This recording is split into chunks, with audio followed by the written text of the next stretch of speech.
Oui, l'anxiété nous fait mal, nous torture, nous agite, nous perturbe,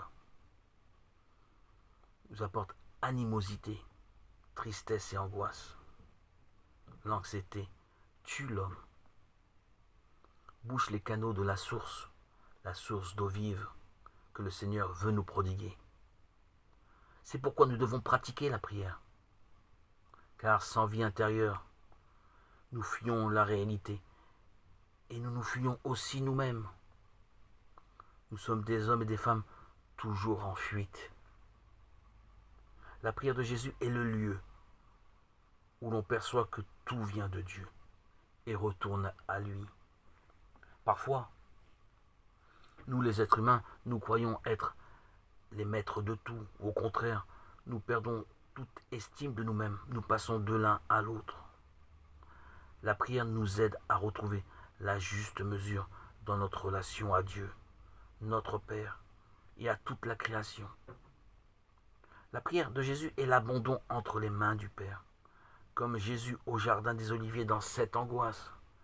Père, si c'est possible, que ta volonté soit faite. L'abandon entre les mains du Père, c'est beau lorsque nous sommes agités, un peu inquiets, et que l'Esprit Saint nous transforme de l'intérieur, nous conduit à cet abandon entre les mains du Père. Père, que ta volonté soit faite. Chers frères, chères sœurs, mes amis, redécouvrons dans l'Évangile Jésus-Christ comme maître de prière. Et mettons-nous à l'école, à son école.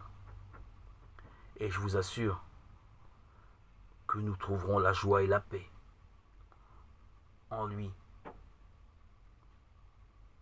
Toute gloire et tout honneur pour les siècles des siècles. En lui, nous trouvons la paix, l'amour, la résilience, la joie, et notre source de plénitude, d'épanouissement et d'accomplissement. Il est notre réalisation.